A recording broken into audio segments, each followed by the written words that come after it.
Yan. Ito po yung sea urchin. Yan.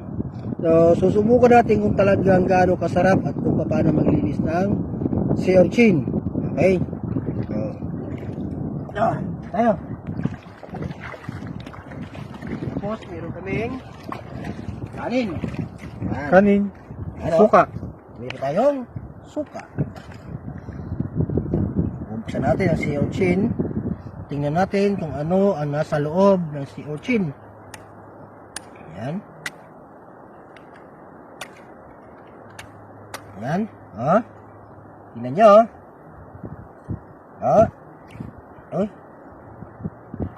Hindi maayos ang pagkakabukas. Ayan. Sa kabila. Tingnan sa loob niya. Naman ay. Ayan. Yan yung nasa loob. So, paano natin siya na kakainin, kailangan nating hugasan. Yan. Hugasan na rin ng tubig. Yan. Ito yung kanyang lamang loob, yung mga kulay green. Kasi ang kanyang kinakain ay mga lumot. Mga halamang dagat. Dahil siya ay nabubuhay sa dagat. Ayan. Yan. Napakataba niya, oh.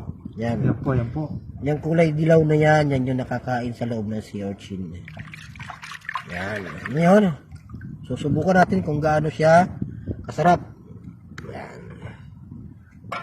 So, kakawkawin natin yung loob niya. Yan. Yan. Ang nakakain dito ay yung kulay dilaw lang, utoy. Yung puti.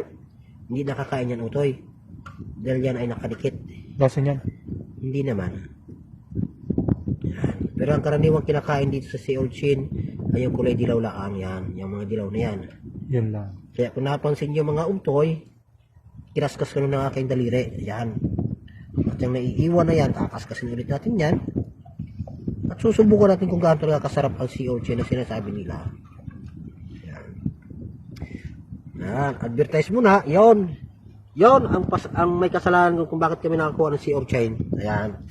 Di, susubukan nga natin. Meron tayong kanin mga utoy at meron tayong sea urchin. Eh?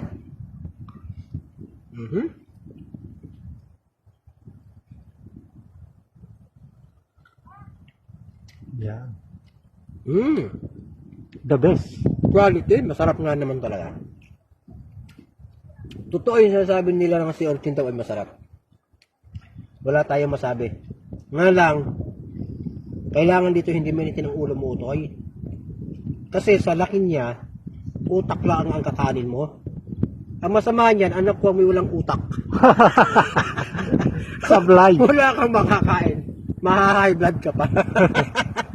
Okay. Titikman ko nga. Talagang masarap na.